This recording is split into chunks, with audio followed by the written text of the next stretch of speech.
Hello everyone, welcome to our channel Online Classroom. Today we are going to discuss about the while and do while loop in C programming.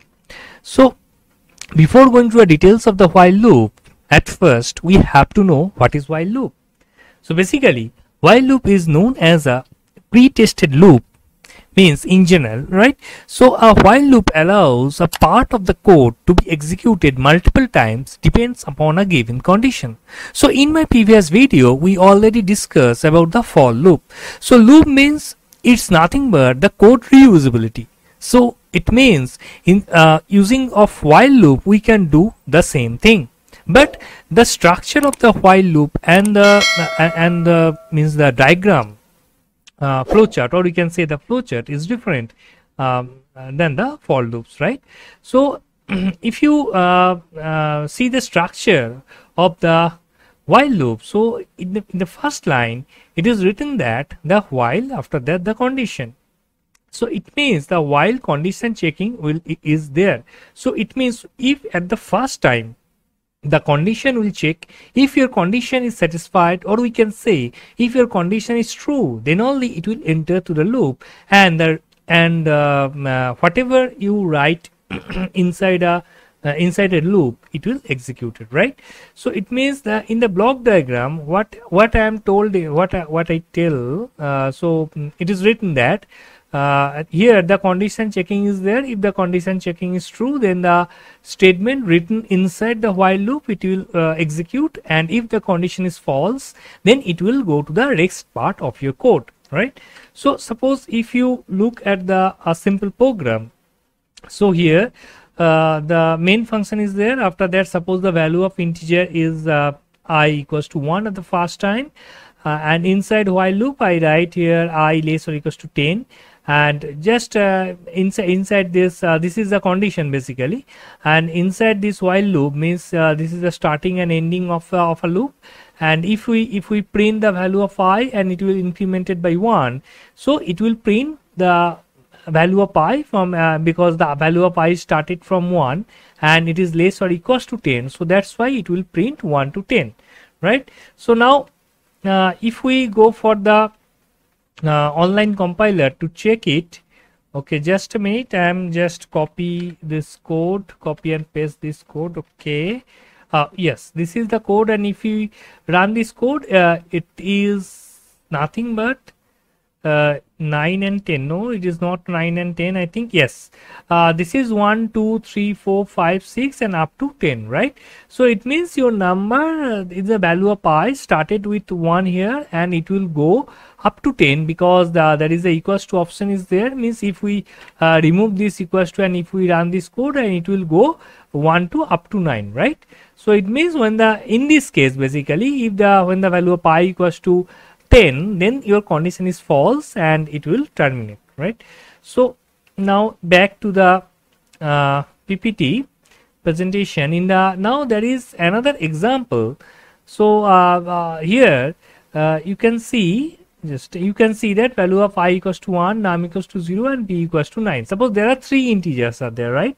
And suppose I enter a number, it means this number is a user defined number. So if we enter a number equals to 5, then the condition is that again it will same, basically this and this is same, I less or equals to 10, but here there is an operation. What is the operation? Number into I.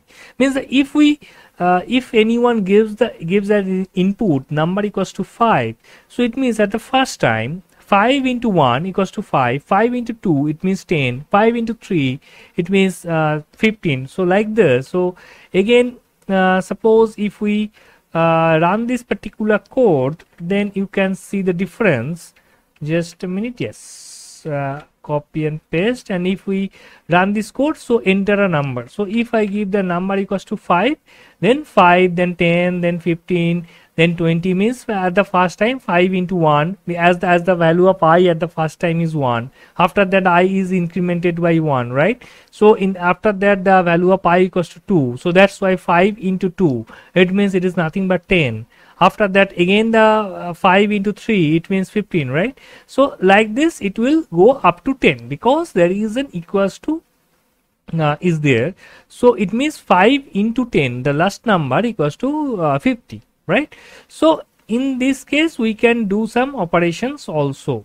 Okay, so now this is, now there are so many examples of the while loop.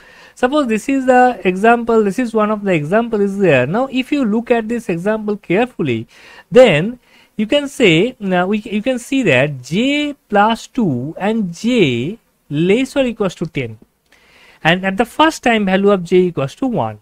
So it means it is nothing but the initialization, and inside while loop, suppose the j is incremented by 2. After that, j less or equals to 10, it means this is the condition. So it means, what I want to mean that this kind of thing also supported by the while loop. And now suppose if we print this value of j, means this particular printf is inside this while loop. So that's why that the first time value of j equals to 2, right? So because at the first time value of j equals to 1, and it's not 2, j incremented by 2, so that's why at the first time value of j must be 3. After that again it will incremented by 2, means 5, like this. So suppose if we run this code, okay, just a minute, I'm just copy paste this code. Okay, yes. Now if we run this code, you can see the output 3, after that 5, after that 7, after that 9, after that 11, right? So what is the difference? Because in the previous code you will see that the j plus plus, which means suppose in the previous code there is I plus plus, right? So I plus plus written inside this loop, right here. But here the difference is that j plus 2, it is written inside the while loop condition itself. So it means, what I want to mean that this kind of thing is also supported by your while loop, right? So now there are another example. Suppose again back to the PPT presentation, there is another example. Suppose if we do not write anything inside a while loop, then what happened? So it means, if you look at this program carefully, inside this here there is no conditions, right? So while there is bracket open and bracket close, because there is no condition. If we write like this, so there will be an error. It means it is nothing but an compilation error, because you have to write, we have to write some conditions here. So this while loop cannot be empty, right? So this is one case you have to know. If we do not write anything inside while loop, then what happened? And the next question is that, suppose anyone write like this. Suppose at the first time value of x equals to 10, y equals to 2, and if you write something inside this while loop, x plus y minus 1, so then what happened? So it is nothing but an infinite loop. Why? Because at the first time value of x equals to 10, y equals to 2, means 12, and minus 1, which means it is 11, right? So it means it is greater than 0. So if you we know that we know inside a computer each and everything is a binary number system. So that's why if we write while 1, suppose if you write only here 1, if you write on while 1, then it is also an infinite loop. So obviously which is greater than 0, it is nothing but an example of an infinite loop. So here in this case also it shows you an infinite loop. It is not an error, basically it will go to the infinite loop. We can check it. Okay, now in the next part there is another loop is there, that is called the do while loop. Do while loop is basically same kind of while loop, but there is a big difference. So it is written that in a do while loop is a post-tested loop. This is very important, post-tested loop, right? Using do while loop, we can repeat the execution several parts, repeat the execution of several parts of a statement, right? But the do while loop is mainly used in the case where we need to execute the loop at least once. Means what I want to mean that, suppose if you look at the for loop carefully or while loop carefully, in the first time there is a condition checking is there.